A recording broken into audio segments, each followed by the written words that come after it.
Le peuple des algues. Partons à la découverte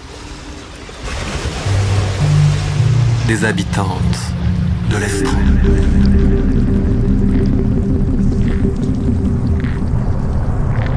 Le peuple des algues. Épisode 9. Lutter contre le cancer.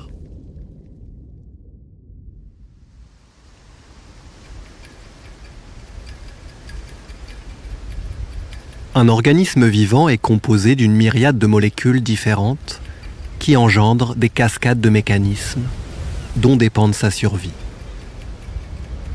D'un organisme à l'autre, ces molécules diffèrent et lui permettent de s'adapter à son milieu. À l'Université de La Rochelle, Ingrid Arnaudin, enseignante, chercheuse en biochimie et biotechnologie thérapeutique, s'intéresse aux molécules marines et particulièrement à celles présentes dans les macroalgues. Départ pour une plongée au cœur de la matière.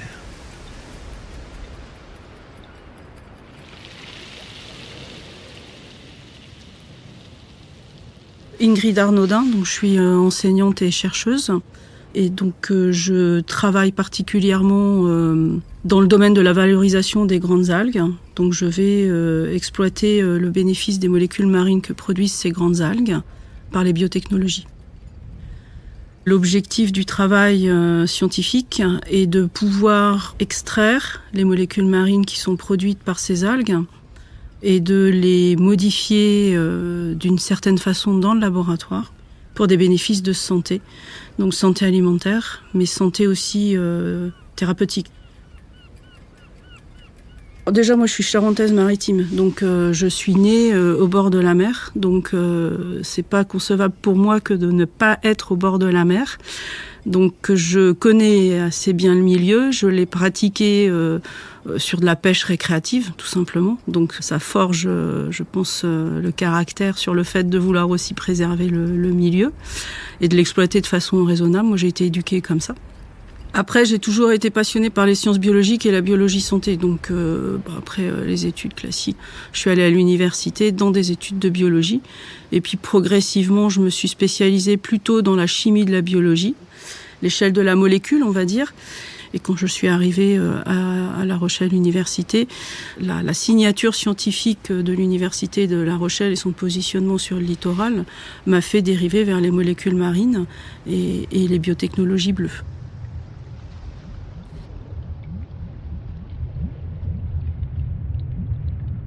Le milieu marin regorge de nutriments, d'éléments chimiques qui ne sont pas forcément présents dans les mêmes concentrations que dans le milieu terrestre. Et du coup, les organismes marins vont utiliser ces éléments chimiques pour leur propre construction. Et nous, on va exploiter la présence de ces éléments chimiques particuliers en assez forte concentration qui vont rendre les molécules marines beaucoup plus singulières que les molécules issues du milieu terrestre.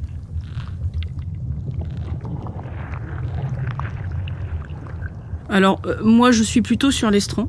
On peut faire l'hypothèse que ça peut permettre de concentrer certains éléments nutritifs, justement, par rapport au fait qu'à un moment donné, on n'a plus cette eau, on a l'exposition au soleil. Donc, ça va engendrer des métabolismes différents chez les organismes qui sont présents dans ce contexte-là, aussi bien les animaux que les végétaux.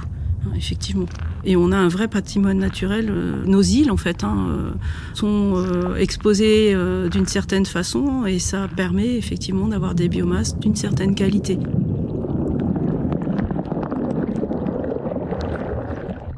Alors, ce qui va nous intéresser, ça dépend de l'application qu'on veut en faire. Si c'est une résolution de l'inflammation, les travaux scientifiques nous disent que c'est plutôt sur ce qu'on appelle les polyphénols qu'il va falloir aller. Si on veut plutôt réguler la glycémie, eh bien ça va être un autre type de molécule et donc il va falloir réadapter le procédé et aller chercher une autre fraction. Voilà. Et donc ça, c'est notre savoir-faire, en tout cas à La Rochelle, dans notre laboratoire. C'est de pouvoir adapter le bon procédé d'extraction au bon type de molécule en fonction de l'application visée.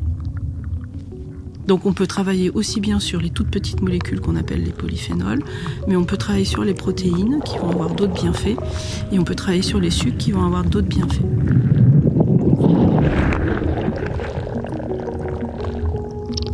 Lorsque des photons entrent en contact avec la chlorophylle des végétaux, la photosynthèse se produit. L'énergie lumineuse provenant du soleil est transformée en énergie chimique. Une molécule est synthétisée, appelée sucre. Ce sucre sera par la suite transformé par la plante et donnera une multitude d'autres éléments, comme les polysaccharides. Puis leur extraction en laboratoire permettra leur étude et leur utilisation dans des domaines variés, comme celui de la santé. La connaissance de ces mécanismes et l'utilisation de ces technologies sont relativement récentes. Néanmoins, les bienfaits des algues sur la santé sont relatés depuis des millénaires par les sociétés humaines, et notamment en Chine. Ainsi, même si ces molécules n'étaient pas caractérisées comme aujourd'hui, des procédés ancestraux permettaient de les extraire et de les administrer aux patients.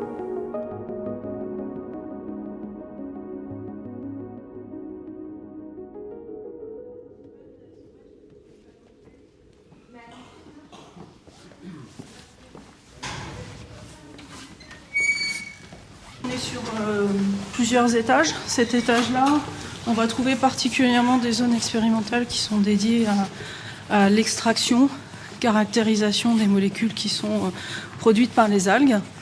Et l'étage du dessus, on évalue leur activité biologique. Donc là, je vais vous montrer une pièce où là, c'est nos yeux, comme on disait tout à l'heure.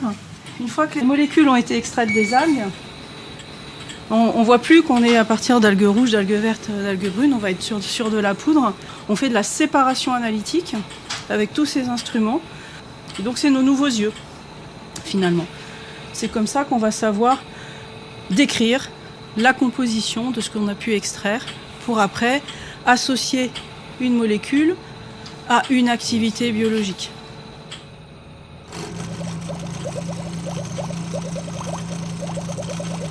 Il y a une grande pathologie sur laquelle je travaille qui est le cancer du sein. Dans un cancer, en fait, vous avez des mécanismes inflammatoires, clairement qu'il faut réguler. Dans ce cancer du sein, il y a une cible enzymatique qui est très délétère qu'on appelle les paranases.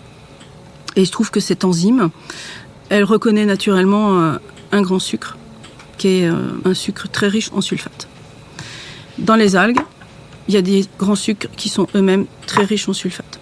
Et donc pour pouvoir réguler l'activité de cette enzyme héparanase, eh bien on va aller chercher des sucres qui ressemblent à ceux qu'elle reconnaît.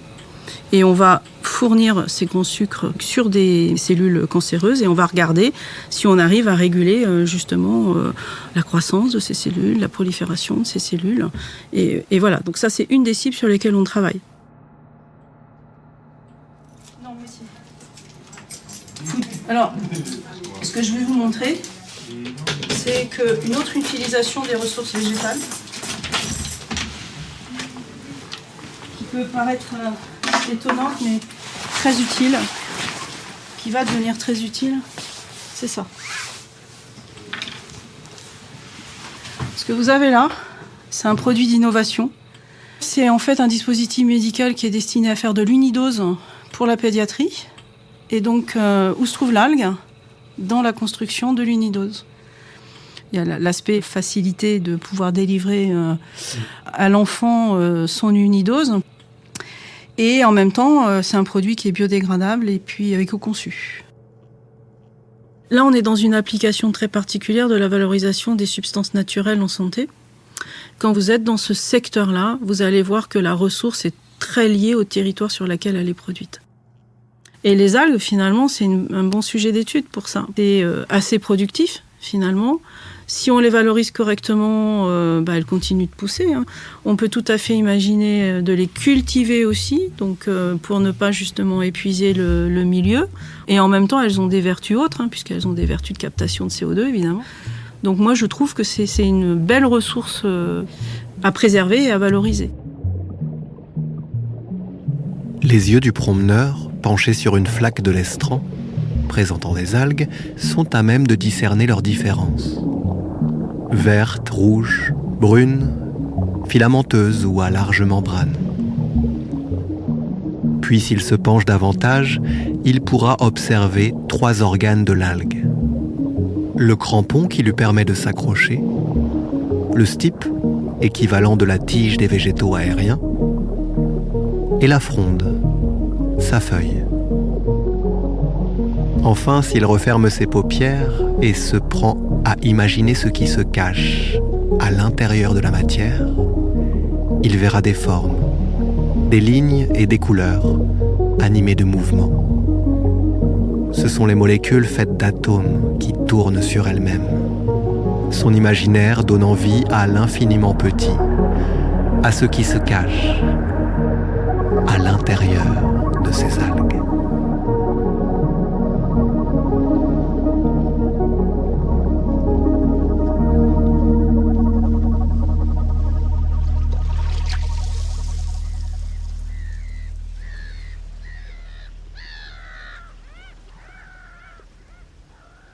À un moment donné, on peut perdre la notion de l'algue avec laquelle on travaille, puisque dans le laboratoire, vous allez avoir des machines qui font beaucoup de bruit et vous voyez plus votre biomasse, pourtant elle est là. Donc, d'où l'importance d'aller sur le terrain, de savoir ce qu'on a effectivement ramassé. Donc, moi, je vais avec mon algoculteur, il m'emmène sur les sites clés. Donc moi, quand je mets mes bottes, mon ciré et que je vais sur l'estran, je l'écoute avec beaucoup d'attention pour savoir où je dois marcher, ce que je ne dois pas écraser, comment je dois couper telle et telle algue, sur quelle zone je dois aller la récolter, à quel moment je dois aller la récolter, parce que moi, c'est pas mon savoir-faire de départ. Donc j'ai appris beaucoup de lui. Et lui, il a appris finalement des vertus et des qualités des algues que lui pêchait en fonction de l'endroit où il les pêchait et du moment de la saison où on allait les ramasser. Mais le plus gros défi, quand on souhaite mettre un ingrédient sur le marché ou qu'on a fait la démonstration qu'un ingrédient, par exemple de base algale, peut devenir un complément alimentaire, soit un médicament, le premier défi qui se pose à nous, c'est la quantité et la qualité de la ressource de départ. Voilà. Donc aujourd'hui, concernant les algues, on a un problème sur la biomasse. Et on ne pourra pas, juste par la pêche, par la récolte sur l'estran, subvenir aux besoins du marché.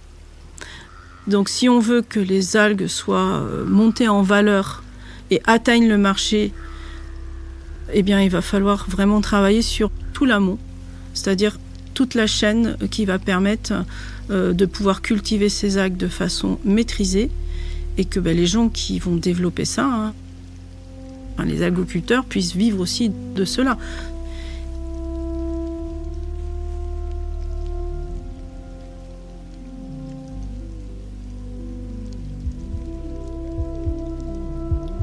Je pense qu'il faut qu'il y ait une prise de conscience de prendre ce risque politique en investissement qui est à mon sens pas si massif que ça pour que la culture puisse démarrer.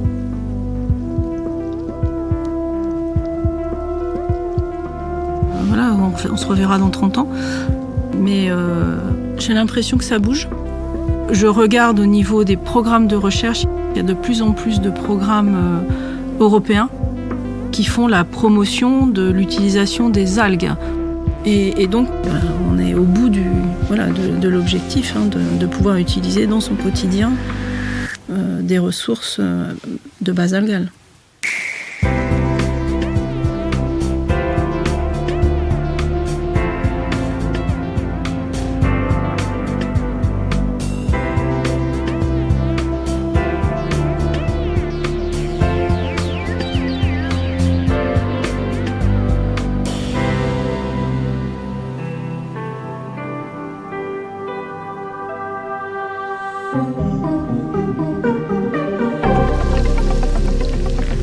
Le Peuple des algues est une création originale du collectif Serre. Ce projet a reçu le soutien financier de l'Office français de la biodiversité et du parc naturel marin de l'estuaire de la Gironde et de la mer des Pertuis. Nous tenons à remercier chaleureusement Ingrid Arnaudin, La Rochelle Université, ainsi que l'unité de recherche interdisciplinaire LIENS. S'il vous a plu, n'hésitez pas à partager ce podcast et rendez-vous pour l'épisode 10. Faire la révolution avec Vincent Doumézel.